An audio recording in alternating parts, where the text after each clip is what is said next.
समाधान समाधान समाधान।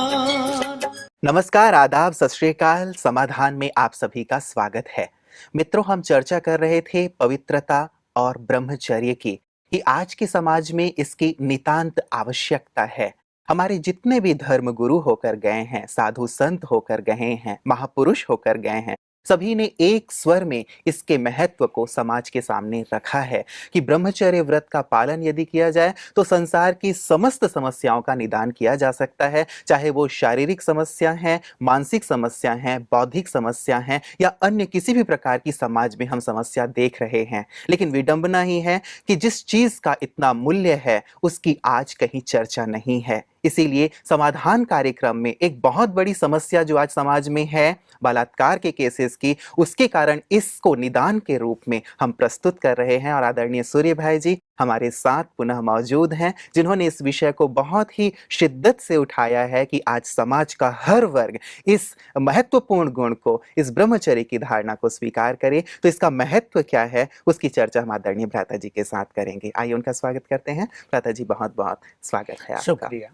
भ्राता जी, हम चर्चा कर रहे थे कि ब्रह्मचर्य बहुत ही महत्वपूर्ण है समाज के हर वर्ग के लिए। आप इसकी महत्ता में बता रहे थे कि मन और बुद्धि दोनों ही इसके माध्यम से जुड़ी हुई है, और यदि हम मलिन होते हैं अर्थात अपने ब्रह्मचर्य व्रत को खोते हैं तो मन भी विकारग्रस्त हो जाता है और बुद्धि भी क्षीण होती चली जाती है। फलतः किसी भी क्षेत्र में हमें सफलता प्राप्त नहीं होती है। इस विषय को थोड़ा और विस्तार से। देखिए, मन मलिन हो गया जी। तो जीवन मलिन हो जाता है। चाहे आप कोई वैज्ञानिक हैं, चाहे बहुत अच्छे लेखक हैं, साहित्यकार हैं।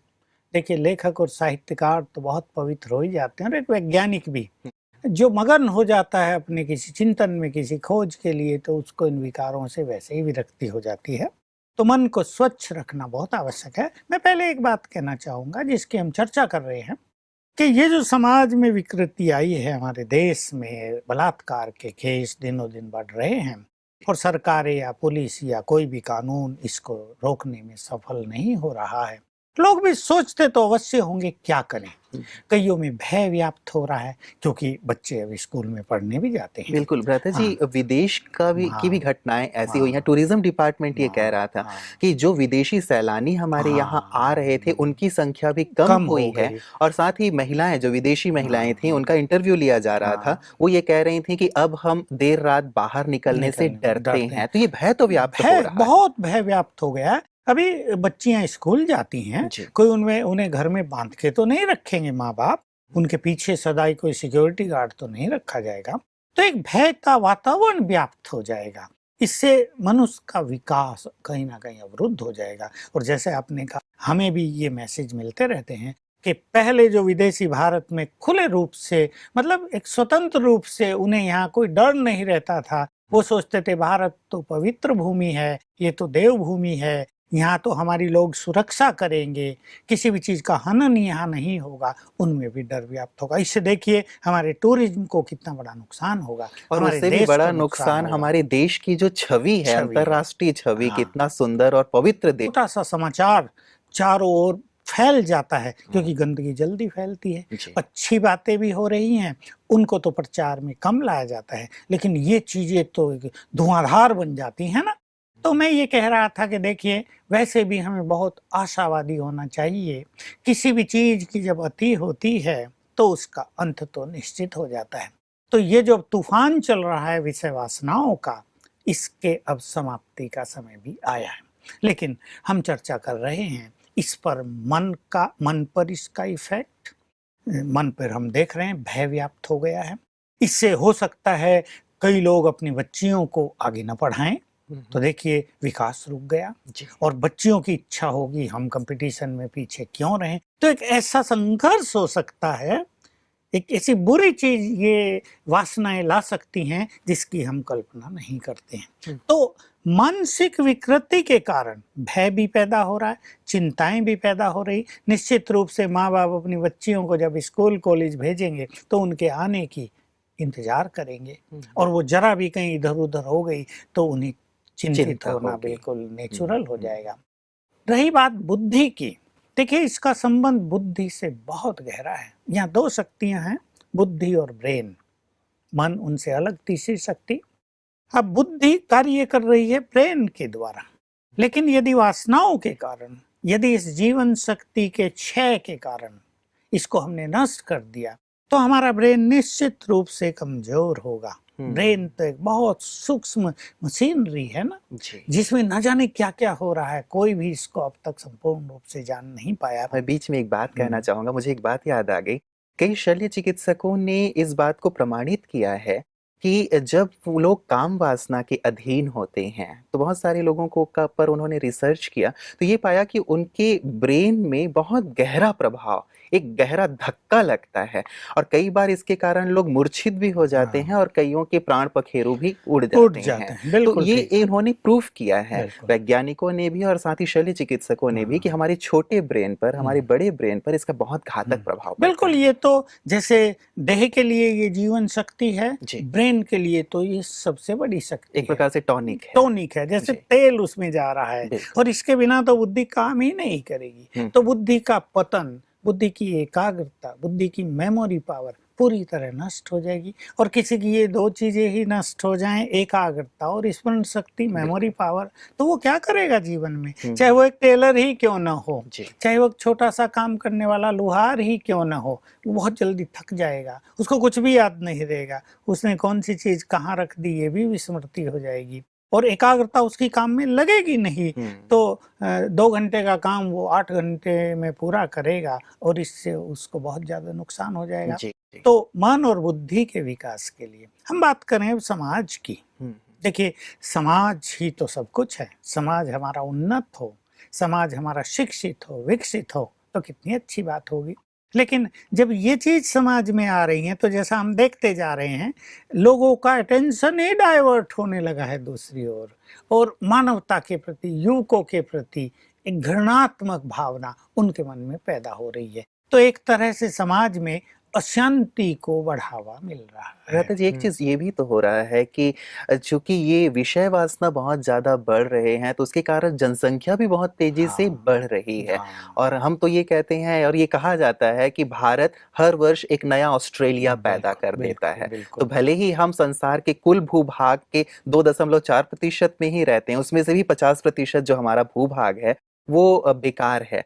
तो इतने भूभाग में ही हमें इतने सारे लोगों की पालना करनी है, तो जनसंख्या विस्फोट जो है ये भी समाज के लिए एक बहुत बड़ी चीज हो गई जी। तो कहीं ना कहीं हमें हमारे समाज को, समाज के बुद्धिजीवी वर्ग को, हमारी मातृशक्ति को, इस ब्रह्मचर्य को महत्व देना ही पड़ेगा।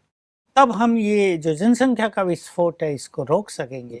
तब संतान बहुत स्ट्रॉन्ग, चरित्रवान, बुद्धिमान पैदा होगी। देखिए, बहुत यदि हमने अपनी शक्तियां नष्ट कर दी तो आने वाली संतान भी तो वैसी होगी, निस्तेज होगी, उनकी शारीरिक शक्ति बहुत क्षीण होगी, उनका बौद्धिक विकास भी नहीं होगा।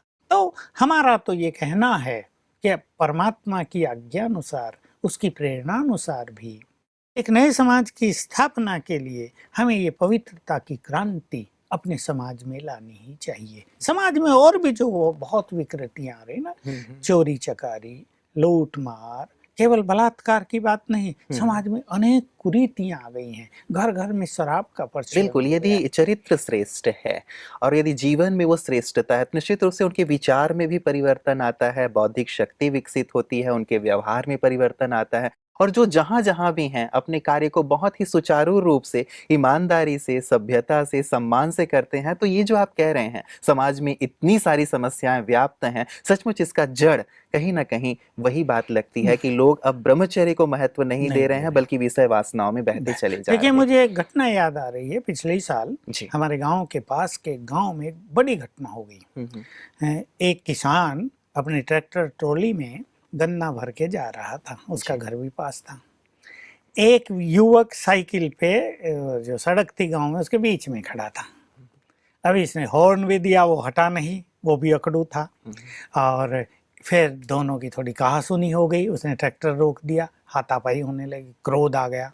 और बात ये हुई कि एक घर में भागा गया, पिस्तौल लाया, दूसरे भी लाए और 3 लोग तत्काल मर गए। अब देखिए बात कितनी छोटी सी, साइकिल बीच में खड़ी है, साइकिल वाला वो साइड में हो सकता था, कोई कष्ट की बात नहीं थी। लेकिन वासनाओं के कारण, अहंकार के कारण उसमें क्रोध उमड़ा और उससे तत्काल 3 लोगों का मर्डर हुआ। और फिर तो आप जानते हैं कोर्ट केस हुए, कईयों को आजीवन कैद हुई, फंसे रहे, घरों में टेंशन हो गई, पत्नियां विधवा हो गई, बच्चे बिल्कुल अनाथ हो गए। तो एक वासना ने कितना बड़ा नुकसान किया समाज का।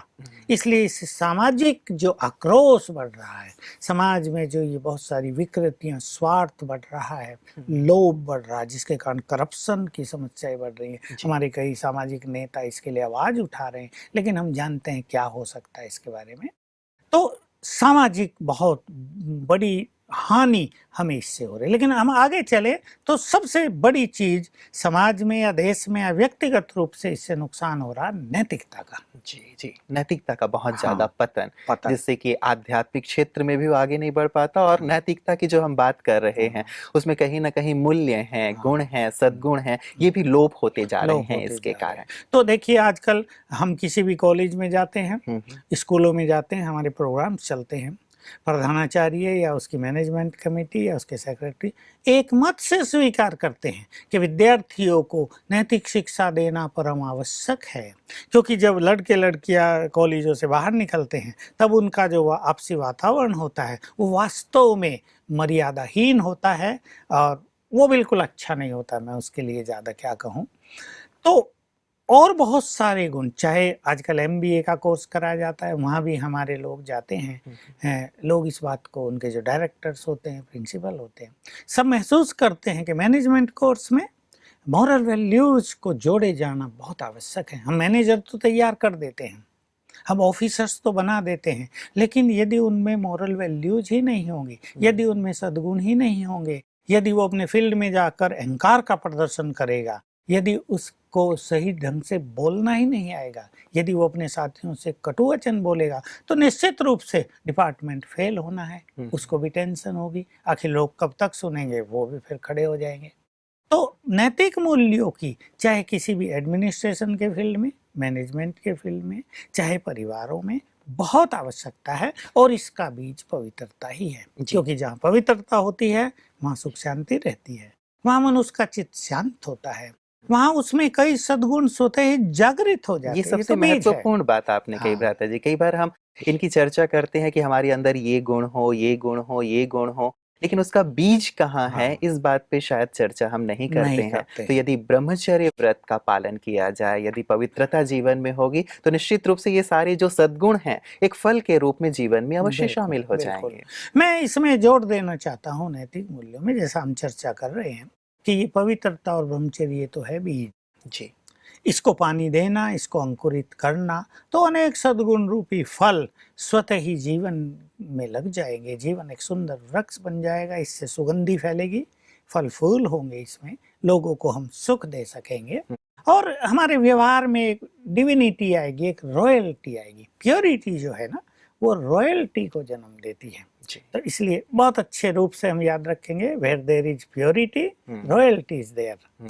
तो हमारे व्यक्तित्व में रॉयल्टी ले आता है, हमारे व्यवहार में शालीनता आ जाती है, हमारे बोल बहुत सुंदर हो जाते हैं, जो सबको आकर्षित करें, जो सबको प्रिय लगे।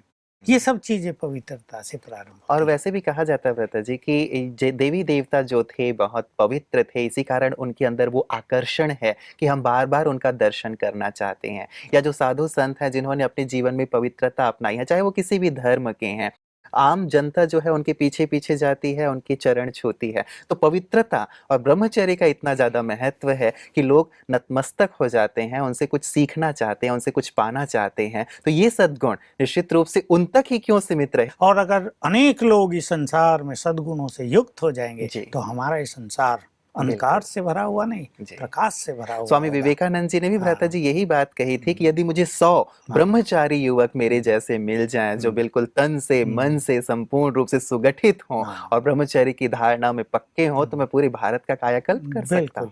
ये सच्ची बात है। वहां आ जाए, स्वामी विवेकानंद की आपने चर्चा की, तो धर्म और आध्यात्म के फील्ड में, तपस्या और साधनाओं के फील्ड में भी इस ब्रह्मचर्य का परम महत्व है। लेकिन मैं इस पे चर्चा करना अवश्य चाहूंगा कि हर साधु संत हर सामाजिक कार्यकर्ता भी, हर योग की साधनाओं में तल्लीन व्यक्ति भी ब्रह्मचर्य की पालना करना चाहता है। ये उनका मेन मोटो होता है, लेकिन कहीं ना कहीं इसको वो कठिन और कहीं ना कहीं असंभव महसूस करते हैं। इसके लिए मैं बिल्कुल साफ शब्दों में बोलूं तो सत्य ज्ञान की कमी है।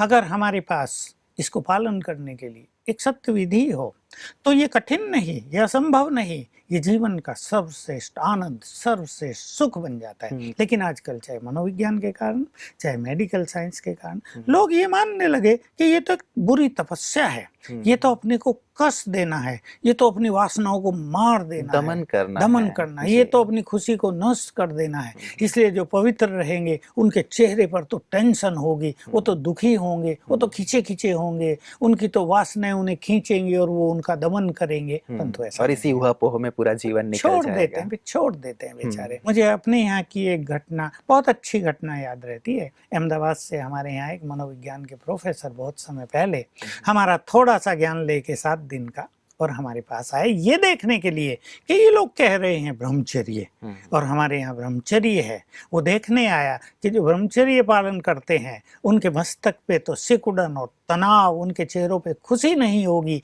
वो तो उलझे हुए से, उदास से, मायूस से रहेंगे कि जैसे हमने कुछ खो दिया है, जैसे हम किसी चीज को दबा के रखे हुए हैं। तो वो आया देखने, खास देखने कि क्या सचमुच इनके यहाँ पवित्रता है, और अगर पवित्रता है तो वो कैसे संभव है। और उसने अपना अनुभव हमारी स्टेज पर बैठकर सुनाया था कि मैंने यहाँ आते ही देखा सबके चेहरों पर मुस्कान, सबके मस्तक पर चमकता हुआ तेज, सबका सहज जीवन, ब्यूटीफुल सक्सेसफुल एडमिनिस्ट्रेशन।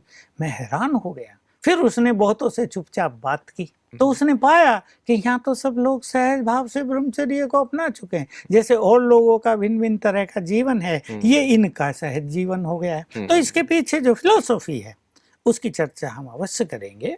तो मैं बात कर रहा था कि अध्यात्म के फील्ड में, योगियों के फील्ड में, तपस्या साधनाओं के फील्ड में जितनी गहरी हमारी पवित्रता होगी उतनी सुंदर हमारी एकाग्रता होगी। मन का भटकाव पूरी तरह से समाप्त हो जाएगा। और देखिए, हम आत्माएं जब तक पवित्रता से अपना श्रृंगार नहीं करेंगे तब तक जो परम पवित्र है, परमात्मा, जो पवित्रता का सागर है, उससे हमारी बुद्धि लगेगी ही नहीं। जैसे पावन भी कहते हैं। हम गर्म हो और बैठे बर्फ के पास, एक गर्मी को बर्फ से जोड़ दिया जाए, दोनों का मिलन ही नहीं होगा।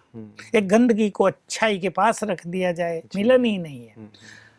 वो परम पवित्र, पतित पावन, बिल्कुल निर्मल, और मनुष्य अपवित्र हो तो दोनों का योग, दोनों का मिलन, दोनों का प्यार भरा संबंध हो ही नहीं सकता।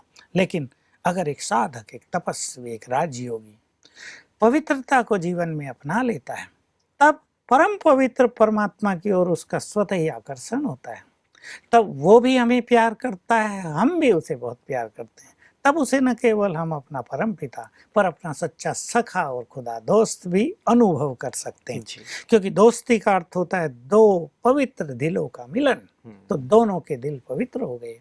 तो साधना के फील्ड में, चाहे हम सेवाओं के फील्ड में हैं, चाहे हमें समाज को कुछ सिखाना है, हमने अपने अनुभवों से भी आज तक देखा कि अगर पवित्रता का बल हमारे पास है तो संसार हमारे पीछे चलता है, और अगर पवित्रता का बल नहीं है तो लोग कहेंगे अरे ऐसे कहने वाले तो बहुत आते हैं, ये भी एक आ गए, चलो सुन लिया, बहुत अच्छा, और वापस चले गए। जी जी जी, स्वामी दयानंद जी की बात मुझे ध्यान में आती है भ्राता जी। जैसा आप कह रहे हैं जीवन में होना, दयानंद सरस्वती जी ने अपने गुरु बिरजानंद जी से संपूर्ण ज्ञान लिया और उसके पश्चात वो भाषण करने के लिए गए। पहली बार उन्होंने भाषण किया, काफी लोग इकट्ठे हुए, खूब तालियां बजाई, लेकिन सभी चले गए, कोई ठहरा नहीं। दूसरी बार, तीसरी बार, चौथी बार भी यही हुआ, तालियां सबने बजाई, लेकिन कोई ठहरा ही नहीं उनका मतलब अनुयायी बनने के लिए, उनकी शिक्षा को अपने जीवन में लाने के लिए।